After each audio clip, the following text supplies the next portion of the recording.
Okay, this video is going to cover section 6-3, vectors in the plane, and this is day number 2 to finish off the section. And we start with this concept, unit vectors. Remember, a unit circle was a circle of radius 1, so a unit vector is going to be a vector of length 1. And the book says in many applications of vectors, it is useful to find a unit vector that has the same direction as a given non-zero vector v. To do this, we're going to divide vector v by its magnitude. To obtain, we're going to use u here, u for unit vector, and that is just vector v is in the numerator, and the magnitude of v is in the denominator. So upstairs, we're going to have a vector, something here like in a set of those brackets, and downstairs is just going to be a number, the magnitude of v. Note that this vector u is just a scalar multiple of vector v. The vector u has a magnitude of 1 and the same direction as vector v. The vector u is called the unit vector in the direction of v. So here we go, example 5. First, we're going to find the unit vector u in the same direction as v, this vector, negative 2, 5. And then after that, we're going to verify that the magnitude of this unit vector does in fact equal 1. Okay, so we want to find v over the magnitude of v. So the numerator v is just our vector, negative 2, 5. Downstairs, remember the magnitude of v is the square root of these two things squared and added together. So I'm going to square the negative 2. Negative 2 squared is 4. I'm going to square the 5. 5 squared is 25. So that becomes the root of 29. Now let's break these into their own fractions. So my unit vector, and let me label this, they want us to label it u. Our unit vector u is, my first numerator is negative 2 over root 29. And then comma, we've got a 5 over the root of 29.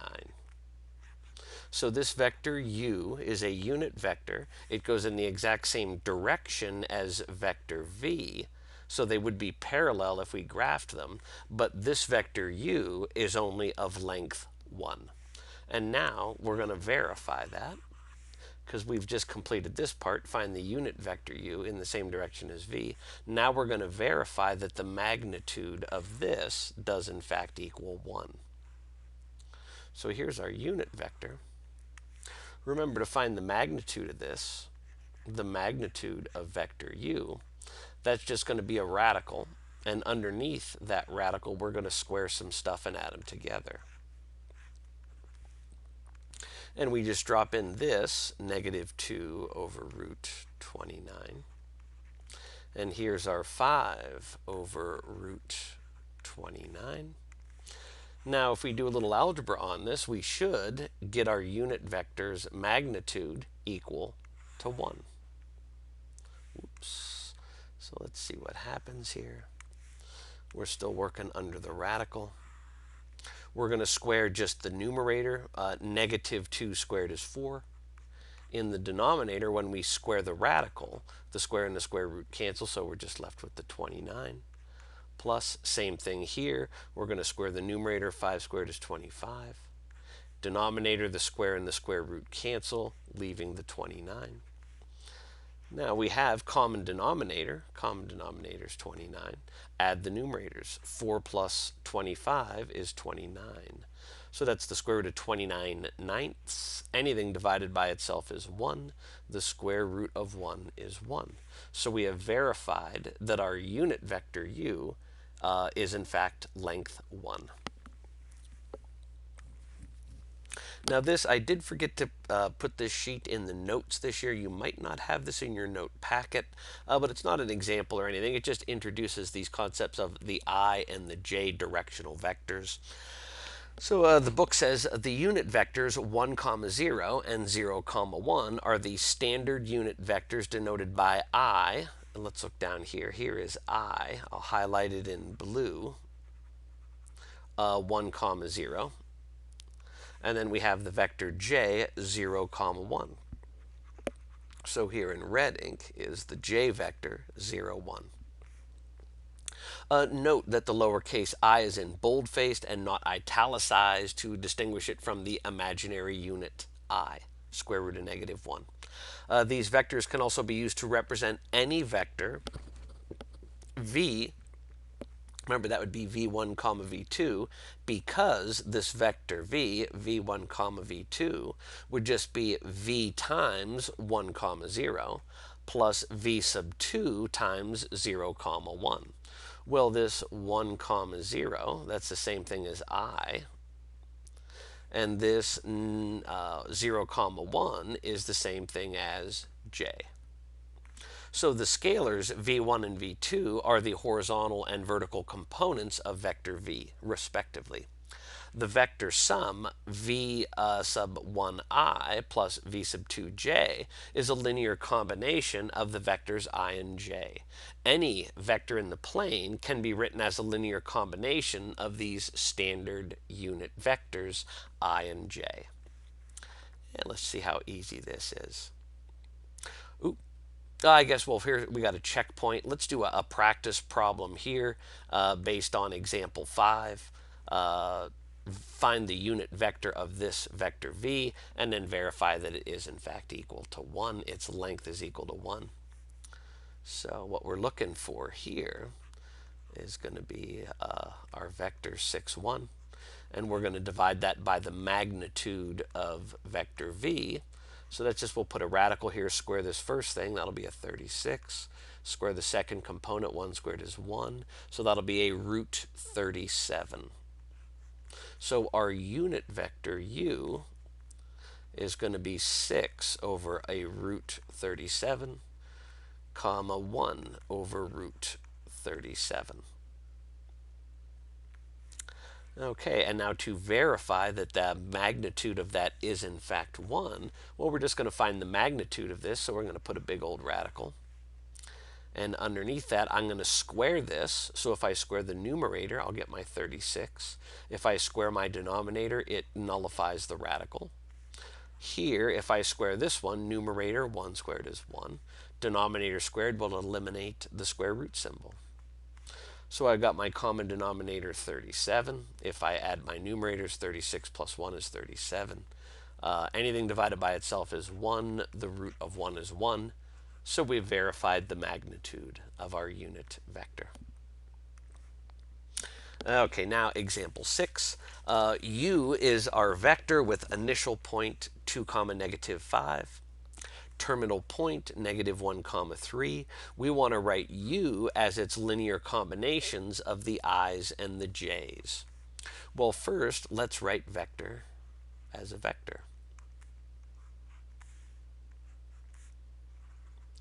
So remember, we always subtract from the terminal point. Our vector always starts on the initial point and then it hits its terminal point, so we want to subtract them in that order. So here my terminal point, this will be a negative 1 minus this 2. And then here we got our 3 minus negative 5. So our vector u, negative 1 minus 2 is negative 3. And then 3 minus a negative, that'll turn to a plus. 3 plus 5 is 8. So there's our vector u written in this form. Now, if we want to turn it into its linear combinations of i's and j's, we're just going to do this. U equals negative 3i plus 8j. If this was a negative 8, we'd write plus a negative, or we could just write minus 8j's. So there's our vector u written as a linear combination of the unit vectors i's and j's. And let's take a look at this graphically to sort of back this up. If I draw just a quick, get over there, lost my u, there we go. If I drew a quick xy plane, and I go 2, negative 5, 2, 3, 4, 5. So here is our initial point. I'll just call it I. And then negative 1 comma 3 is our terminal point. I'll call it T. And our vector open like this from initial to terminal. Now what this tells us here, negative 3I. So from the initial point, we're going to go to the left 3 units over 3. So this would be our negative 3I. And at that point, our positive 8j. So we're going to go up 8 units. From negative 5 to positive 3 would take us up here. So there's our 8j's. Example 7. Now we can do some operations with these vectors. So u is negative 3i plus 8j. v is 2i minus 1j. We want to find 2u minus 3v. So 2u minus 3v. Well, I can write that as 2u minus 3v. Leave some empty parenthesis there. Now my u here is the same thing as this, minus 3i plus 8j. And then my v is 2i minus 1j. 2i minus 1j. And now it's kind of just a little algebra operation. Distribute this 2. So that'll be a negative 6i plus 16j. And distribute a negative 3.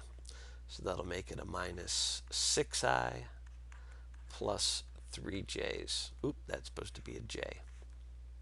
All right, collect like terms. Minus 6i and another minus 6i are minus 12i.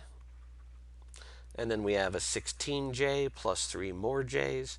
That's 19j's. And there's our answer. A couple here for you to try, a couple checkpoints to model those last 2 examples. As always, pause the video, watch the or try the problems on your own, and then you can either listen to the book audio video solutions or just start this video up and watch mine.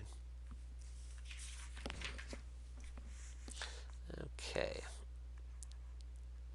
So we got initial point here, terminal point, write it as a combination. Well, first, let's write vector u as a vector. So here's our terminal point. We're going to subtract in this direction. Negative 8 minus negative 2. And then 3 minus 6. So here we're going to add the opposite. So negative 8 plus 2, that'll be a negative 6, comma, 3 minus 6 is negative 3. Now to turn it into the i's and the j's, we'll just make that first term a negative 6i. And we could write this as plus a negative 3j, or that plus the negative, we can just make that a minus. Makes it look a little cleaner. Negative 6i minus 3j.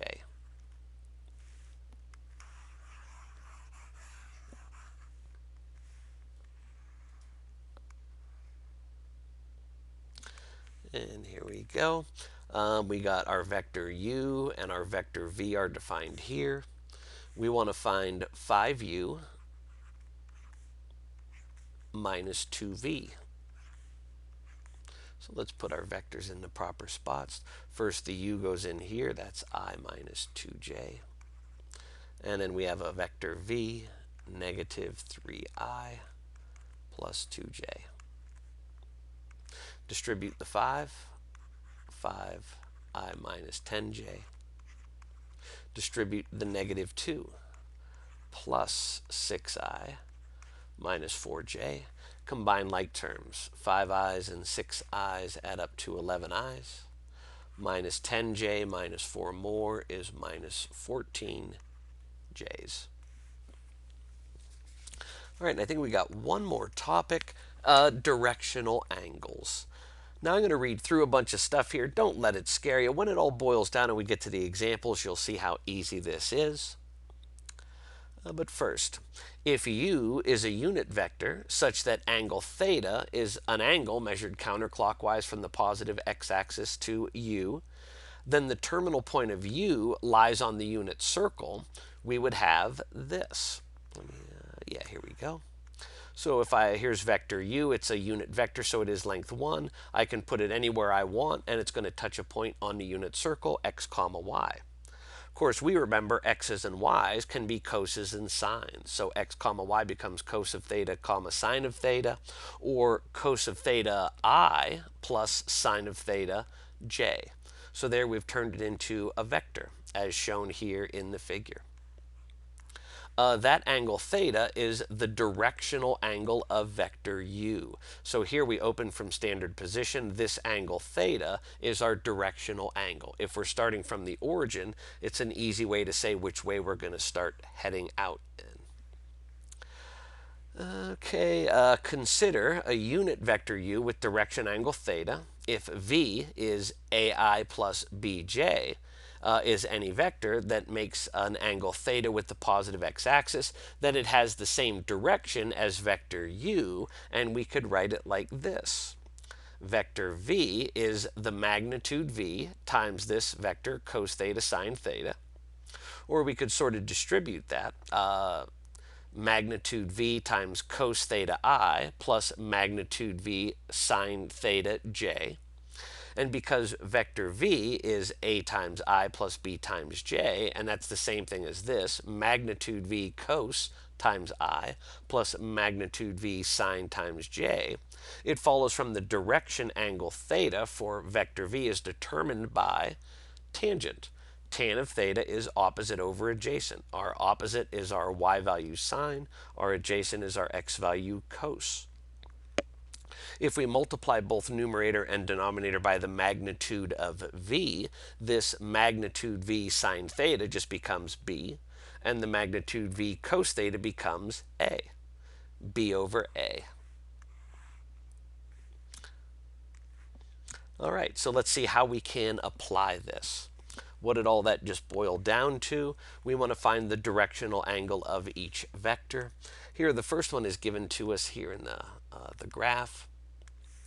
Vector u is 3i, 3j. So our point out here, we'd go to positive 3, comma positive 3. That's our terminal point, and we're opening up in this direction. We want to find, and this shouldn't be here, I've spoiled the surprise.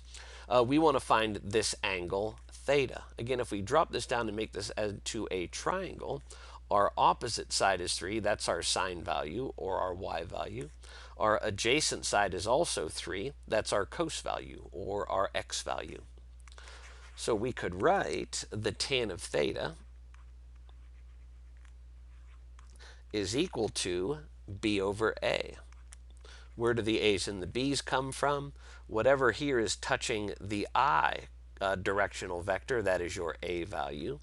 Over here, whatever is touching your j is your b value.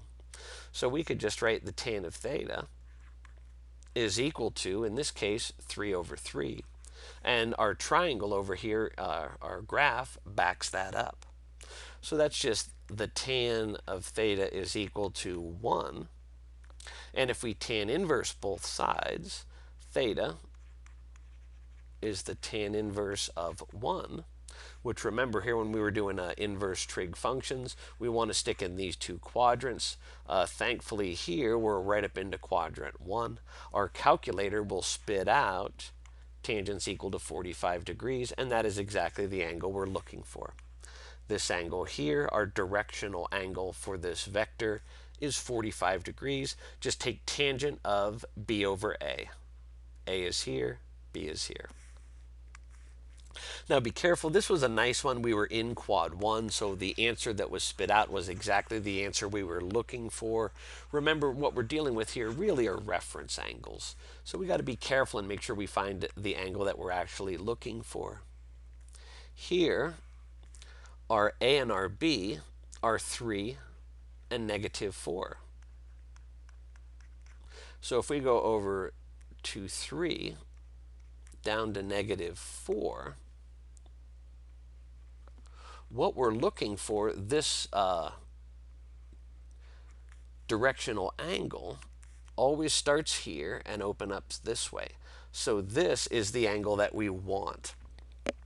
Call that theta. When we work with this, we're going to do a tan inverse. A tan inverse is a reference angle here. That'll be this theta prime. Because remember, tan inverse only lives in these two quadrants. So let's set this up, get the party started. For part B, the tan of angle theta, our directional angle, is B over A, negative 4/3. So if we tan inverse here, theta, let's call this theta prime, is going to be the tan inverse of negative 4/3.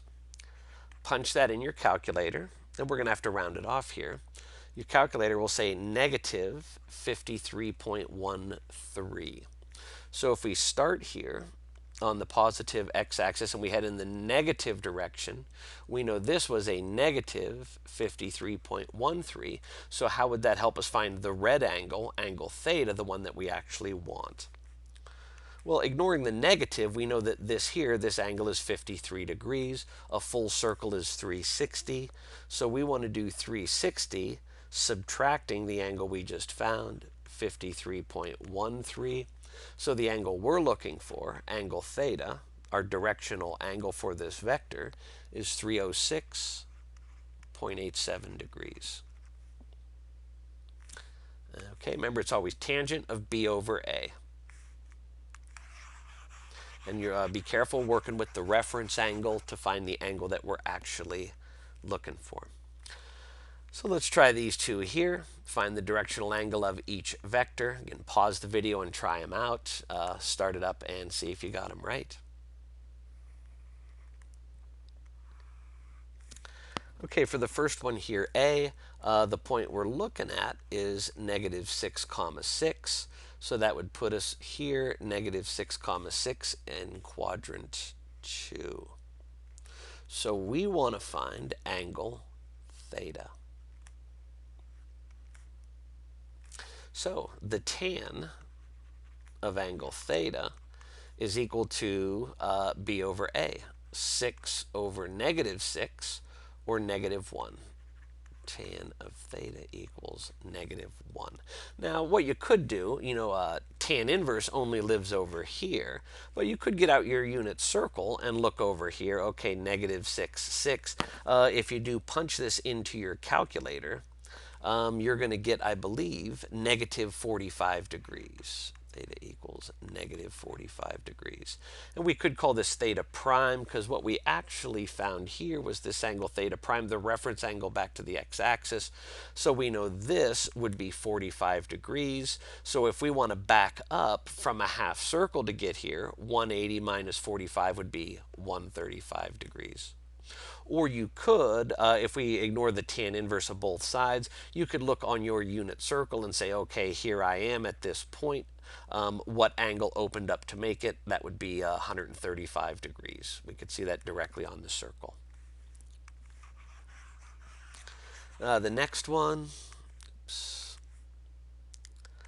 we've got negative 7, negative 4. So we'd be over here, negative 7, negative 4. We're down in the third quadrant.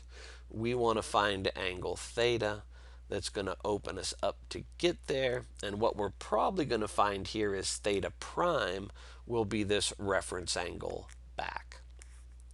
So the tan of theta is B over A. Negative 4 over negative 7. The negatives will cancel, just 4/7. If we tan inverse, we're going to get, actually here it's theta prime, and that's 29.7 degrees. That is our reference angle here back to the x-axis. So to actually find this angle theta, we would have to take 180 degrees, half a circle, and then we're going to add to that this extra 29.7 from our reference angle. If we add those, we're going to get 209.74 degrees. Directional angle for that vector.